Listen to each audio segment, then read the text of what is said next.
Ya, seperti yang di depan tadi saya sudah utarakan bahwa program saya yang utama adalah mempertahankan akreditasi A dengan beberapa indikator-indikator tadi ya, seperti ciri khas Fakultas Hukum itu corporate law itu harus terus dikembangkan lewat kurikulum, lewat penelitian, pengabdian dan skripsi kepada mahasiswa.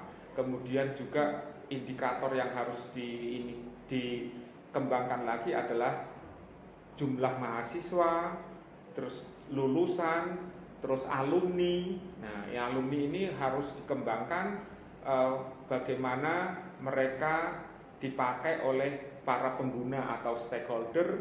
Kemudian juga tadi yang berkaitan dengan masalah SDM dan penulisan karya ilmiah dari dosen maupun mahasiswa.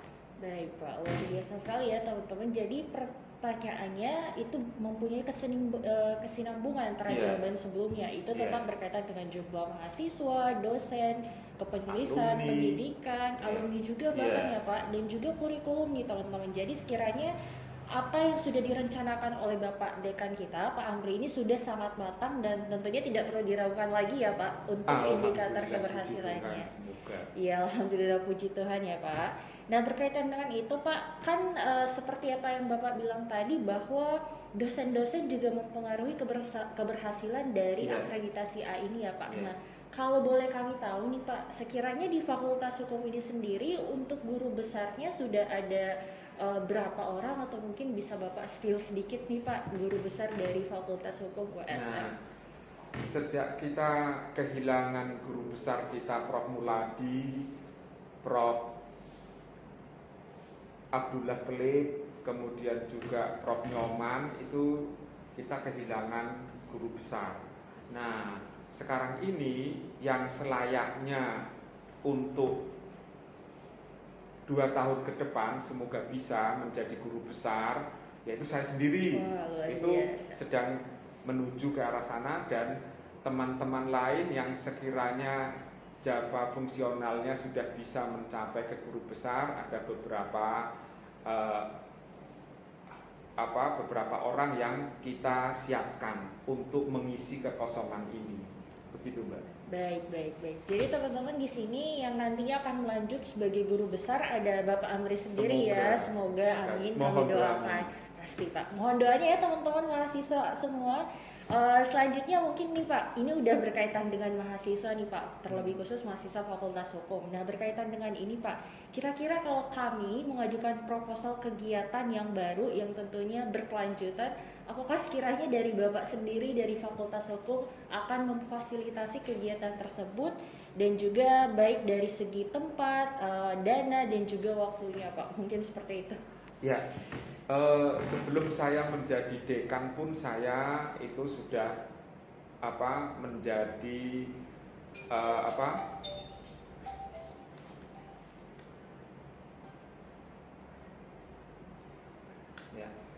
pembina paduan suara Sabta Gita. Saya itu sudah membesarkan Sabta Gita dari tahun 1998 sampai 2008. Dan sudah memperkenalkan universitas lewat Sabta Gita sampai ke tingkat internasional. Itu sudah saya lakukan karena saya sudah sibuk di fakultas, sehingga saya alihkan ke adik-adik yang lain. Nah, terkait dengan kegiatan mahasiswa, sepanjang itu membawa nama universitas, membawa nama fakultas, terlebih-lebih fakultas, itu selalu akan saya dukung. Jadi untuk kegiatan-kegiatan para mahasiswa tentunya mari kita bersama-sama untuk meningkatkan, mempromosikan Fakultas Hukum kita ini. Itu tetap selalu saya dukung yang berkegiatan dengan mahasiswa. Baik, Pak. Jadi seperti itu jawaban dari Bapak Afri sendiri. Jadi kalau BEM Fakultas Hukum mengajukan proposal tidak perlu diragukan lagi ya teman-teman, karena dilihat dari pengalaman Bapak ya dari tahun 1998 hingga 2008 yang artinya 10 tahun Bapak membina ya Pak ya. Dan itu berhasil bahkan sampai di kancah internasional sampai sekarang. Sampai sekarang luar biasa. Kegiatan LPS ya, Lomba Paduan Suara Bertaraf Nasional, itu sampai sekarang saya menjadi penasehat untuk kelanjutan ini, karena itu kegiatan 2 tahun sekali. Sampai Universitas Semarang itu menjadi universitas unggulan lewat kegiatan itu, menjadi barometer perkembangan paduan suara di Indonesia salah satunya. Luar biasa ya teman-teman, kredibilitasnya sudah tidak perlu diragukan lagi. Untuk jenjang sekelas paduan suara saja dari Bapak Amri bisa memasuki sampai ke kancah internasional. Jadi apalagi kalau kegiatan yang bersinambungan dengan pendidikan, mungkin dari Bapak Amri sendiri seperti yang Bapak Amri bilang sebelumnya akan mendukung dan juga memfasilitasi, bahkan pun menyarankan terkait dengan program kerja tersebut asalkan itu berkaitan dengan Universitas Semarang. Fakultas Hukum kita juga sudah punya nama paduan suara, yaitu choir Viva Justicia. Akan tetapi setelah pandemi langsung berhenti semua. Gitu. Jadi pandemi memang. Jadi setiap wisuda fakultas itu paduan suara kita hukum itu sudah tampil 3 kali. Luar biasa. Yang anggotanya adalah semua anak fakultas hukum. Itu sudah, bahkan kita mau ikut festival, tapi karena pandemi semua langsung berhenti. Jadi pandemi sangat-sangat berdampak ya teman-teman. Jadi buat kalian yang ingin membuat program kerja yang berkaitan dengan universitas harus mempertimbangkan terkait dengan pandemi ini ya Pak, karena ini memberikan dampak yang sangat luar biasa akan keberhasilannya. Baik Pak, terima kasih. Mungkin lanjut aja nih Pak, berkaitan dengan kita udah berbicara tentang pandemi nih Pak, otomatis kuliah menjadi online. Nah tapi kemarin dari surat edaran itu ada yang namanya PTM ya Pak. Nah untuk PTM itu sendiri bagaimana kemudian strategi Fakultas Hukum dalam menghadapi situasi pandemi dengan strukturalisasi yang kita meramuh ke PTM? Nah, sekiranya strategi dari Bapak Amri sendiri selaku Dekan Fakultas Hukum terkait dengan PTM itu bagaimana? Apakah kita akan melakukan PTM ataukah ada syarat-syarat tertentu ataukah akan tetap online? Ya, untuk PTM ini tentunya kita mengacu kepada surat edaran dari universitas, karena biar bagaimanapun aturan dari universitas itu dijalankan di fakultas. Nah, terkait dengan PTM ini arahan yang sementara ini masih sedang jalan adalah hybrid. Ya. Nah, akan dilakukan di mana kita udah ada rambu-rambu bahwa mahasiswa 50%. Nah, untuk ini Fakultas Hukum mensiasati yang kita PTM kan di sini adalah sementara ini baru 10 mata kuliah. Itu pun yang hadir di sini adalah mahasiswa di semester 1 sampai semester 3. Karena biar bagaimanapun mahasiswa di semester 1, 2, 3 bahkan sampai 4 itu kan belum pernah menginjak, ya sebagian lah mungkin yang tahu kampus kita ini. Nah, kalau untuk semester-semester yang lain sudah sering, sudah pernah tatap muka. Nah, itu yang kita utamakan, dan kita buka untuk tempat kelas untuk yang hybrid ini adalah sementara ini 5 kelas dulu.